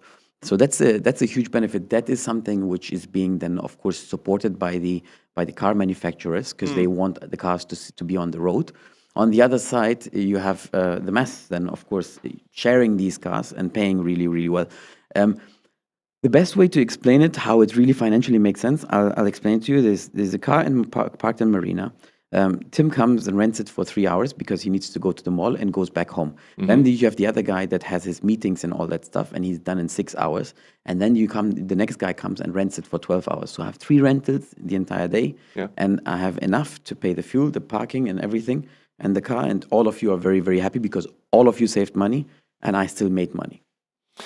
There's another aspect to this as well. When you hire a car, usually you hire a particular type of car for your journey, and in most cases, it's this is the vehicle or similar, depending on what's there when you get to the rank, if you like. But with yours, it's this is available in the area. Yeah. And there's something about, I really want to drive that again because it suits you, or you're used to it maybe, or you've always fancied trying it. There's that little added extra element that I guess most car companies can't really offer. Exactly. I had the same issue myself in South France just recently. A couple of weeks ago, I was there, rented the car. When I arrived at the airport, and I wanted the car that I booked for, like, we don't have this. I had booked for a very premium brand, and they were offering me another brand. I will not name it now because I will be discounting a brand, and maybe we will be in conversation at some time. So I will not mention the name. But I canceled my booking, and I still didn't get my refund. And we're talking about 4 or 5 weeks ago. So I still didn't get my refund, and that's really inconvenient. We have the same thing also at the moment with ride-hailing. Sometimes when you I don't know how often you use Uber or Careem or any of the other options that are available, but you will have to book first, and then you find out if you get a Lexus or a BMW 7 Series picking you up. Of course, you can go for the more premium versions, but you still don't have a guarantee which car is coming. Sure. And we want to solve that also in the future. We're going for that. Yeah. Okay. I picked up a Lexus or a 7 Series, that's fine with me. But I mean, people have certain expectations, don't they? I mean, the thing is with you, I said earlier, the thing about the business model is critical mass, isn't it? Is building scale for something like this, because you're offering pretty decent deals. How close are you to the scale that you want, or is it just an evolving process, I guess? It is an evolving process, and we're very far from the scale that we want. We're on a very good process. We're really growing well, and I'm very, very happy about the developments. For me, what's really important is I don't want to grow at the cost of the quality and the service. I really want to make sure that if we have X number of cars on the road, that we have also X number of people taking care of these cars, making sure they're maintained well, they're cleaned well, they're served well, and at the same time also that we have the right customer base. You don't want to have cars parked around in the areas and become dusty. When they become dusty, the entire service and also the brand and the look of the service becomes questionable. And that's what I don't want. I want to make sure that when we grow healthy and we grow well. But what I can tell you for sure is the market is huge. There's a lot to grab. We're at over 2,000 cars at the moment. We're expecting to hit over 3,500 cars by the end of the year. And we're on a pretty good By the end of road. this year? By the end of this year. 1,500 more cars? Yes, 1,500 more cars. That's staggering growth. Oh yeah, we are really betting strong on this country. I've been here for around 15 to 16 years, and Dubai always came back stronger. And I have right now from my own circle, I know so many people that canceled all their vacation plans for this year, and they're like just waiting on packed bags to come. And I think from September, October onwards, we are going to see a very nice inflow of people on one side, and a lot of people also moving back in. A lot of people shifting to the UAE, and I'm betting on that. It's interesting. We're hearing that from a lot of people. Yeah. But the worry is actually it's going to be too busy from September onwards. So, get ready. What you said about cars is important there, I think, though, is that if you see a dusty car, and I include my cars in that, I got two, nothing posh, but I don't wash them as much as I should. But the reflection of that is that they look neglected. And I suppose for you, if you have something that looks neglected, that's potentially very detrimental to the brand. So you've got to be so careful with that. Oh yeah. See, there's two aspects. On one side, the service excellence in this country is very, very high. So we all don't like to see something like that on the road, and that's also something that where the RTA is playing an important role, and we appreciate that they're also monitoring that the cars are not being, you can't be driving around. I've seen cars in Europe where there was huge damage and they were still driving around and nobody was saying anything, right? As long as it's still safe, right? You've not seen my Jeep, but anyway, it's a different story. We really make sure anything that is properly visible or destroys the look and the feel is being taken care of very, very quick. And we have intervals, and in these intervals, cars need to be serviced, and as well as when they come in, and there is any minor or major thing to be done, it gets done. And don't forget one thing: customers are really expanding. Even if they pay really less, they expect a lot. Oh yeah. No, expectations are high. You're absolutely right. When do you retire a car? What is that? What's the limit? Does it change for different vehicles, different models? It's very different for different vehicles and different models. A Toyota with 300,000 kilometers. You can't retire a Toyota. It's not possible. That's my point. You could try and destroy it. It'll come back and bite you. Exactly. A Toyota with 300,000 kilometers feels like some other cars at 2,000 kilometers. Yeah. Right. But for us, there's a certain line which we don't want to cross, and where we feel it's really good to let the car go, and that's somewhere between 2 to 3 years. We are trying to reduce this down. It was been even higher before during COVID and everything, but that's when we got stuck with some cars.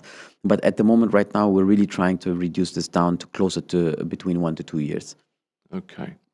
How do you fit into, the trajectory, if you like, of Dubai? How do you sort of view yourself as fitting in with the urban master plan, with the way that, I guess, lifestyles are changing? We are. There are certain initiatives and also goals that the country has set in terms of environment, in terms of green mobility and so on. So we see us as an important part of that, and we of course make sure that we participate in it well. That's also our commitment to the authorities, which we have agreed to. And I think we play an important role in it because we're reducing the carbon footprint. Where every car that does not need to be owned by a single person and can be shared amongst X number of people is already a huge reduction. Other than, of course, hybrid cars and other things of the car specifics itself. The fact that the car is being shared and you don't need an additional car to be produced for the second, and third, and fourth person. That itself contributes quite a lot, and so we see the more we grow, we see more contribution from our side to that. Yeah, I mean, we're seeing urban planners in Dubai, Abu Dhabi, in the Northern Emirates. There's this investment in kind of multimodal transport networks. So you link, the metro and the buses and micro mobility, and now the train, of course, as well. So I see you as a vital link in that chain as well. You're an important kind of cog in the wheel. So how smoothly is private car sharing, what you do, integrating into the wider kind of transit? We're there already in conversation. For example, right now at the train stops, there are limited options of mobility available. Yeah. So we're in conversations with some Emirates where we're going to be part of it and making sure cars are available at the train stop. The responsibility does not lie only with us, because we can only serve those that have driving license or come with people that have driving licenses, right? But over time, autonomous will play an important role. And that's also where we are going to fit in, because I can replace half of my fleet with autonomous tomorrow and serve also a quite nice customer base, right? And that's, I think we're linking very well into all of it, and having car sharing at every train stop, as well as any metro and other stops that you have out there. Also at key locations, let's say, for example, within communities where you have these supermarkets centralized and so on. These are important places that also will need mobility, and we're linking really well. Actually, when do you anticipate replacing that 50% of your fleet with autonomous vehicles? Have you got concrete plans? Yeah, so the concrete plan is to be participating in it, and to replace a certain size of the fleet. Fact is, you have a lot of people still that want to drive themselves. Autonomous is something really nice, but there are a lot of people that actually love that drive. It's still a little bit. Yeah. I was driving the other day in Jumeirah, and there's an autonomous car next to me, I guess under testing, and I was just a little bit looking over my shoulder, thinking. Yeah, and we see the same. We will offer it as per the demand, according to the goals of the government. We will of course tag along with that and make sure that we participate well there.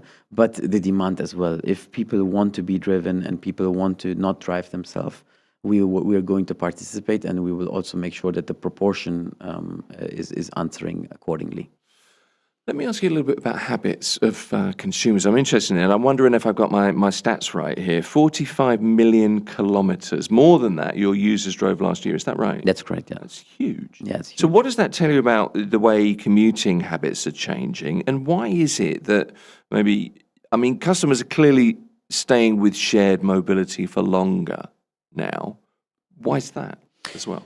The main reason why they're staying longer is because they see that more cars are becoming available around them, and it's becoming a reliable option as a mobility option. It becomes more and more reliable. So the reason why you have your own car is because it's parked in front of your door, therefore you're waiting for you.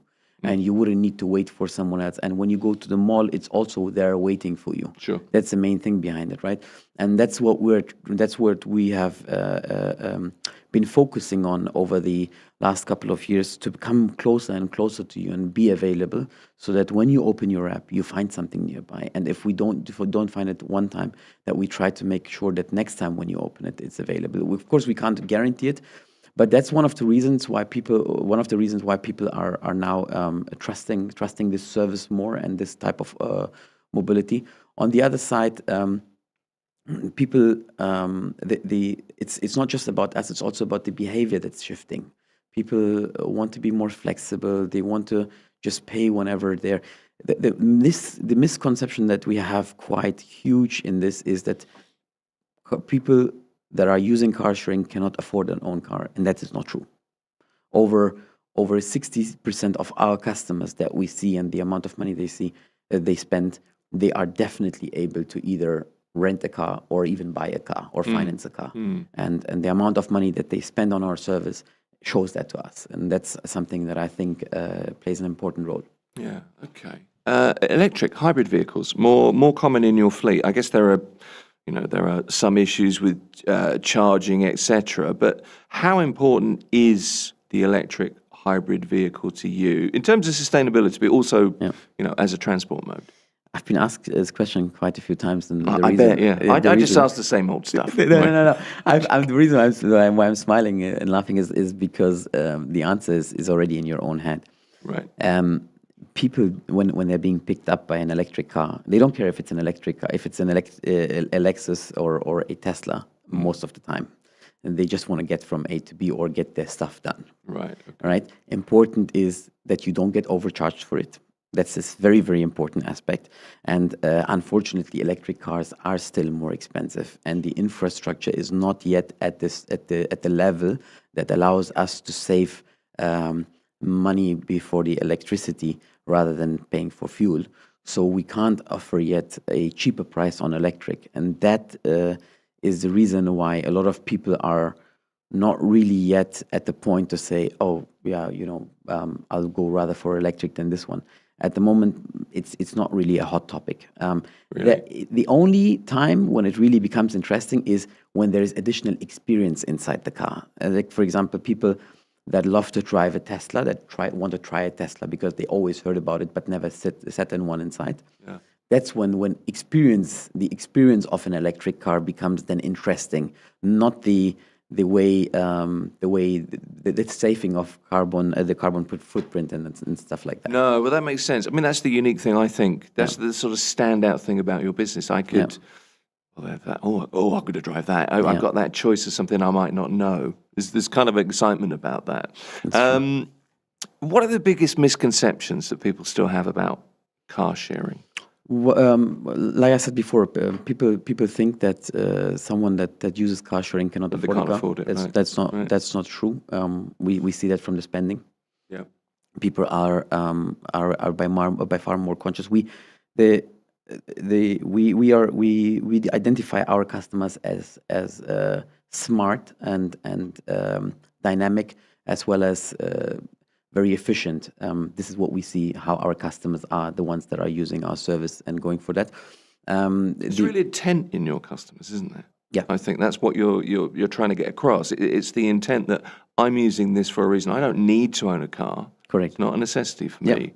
But I recognize that I still need a vehicle at times. Yeah, I'll give you a perfect example. Real estate agents. Some of them earn really well, right? Literally But just they don't pick up have when they don't have a viewing every day, but when they have a viewing on Friday afternoon, they'll go for a car, and other than that, they'll just use the more efficient ways. Even if they make their big commissions and come out, they don't go and buy a car straight. They still continue to use our service. And the same with for example, cabin crew. When you look at Emirates employees that are flying around, they're in Dubai, in average, or in the UAE for 8 days. So 22 days they're not here. Yeah. And in these 22 days, they will pay for something that they're not using. And that's why it's for them by far more efficient to use our service. And as you can imagine, all of them can afford to rent or buy a car. And a car's no good when it's sat doing nothing. Exactly. We know that. Okay. You're in the business, 10 years? What's urban mobility in the UAE going to look like in another 10 years? And how do you see the role of, shared transportation? The UAE has always been a pioneer in everything that plays really an important role and is a benchmark globally. And I do think that after we are getting back into those phases in which we were even before, like from September, October, as per my opinion, onwards, we're going to see very great developments in terms of autonomous, in terms of the sharing availability, as well as the other options that you have in mobility, like train, Etihad Rail, that is coming now really nicely along.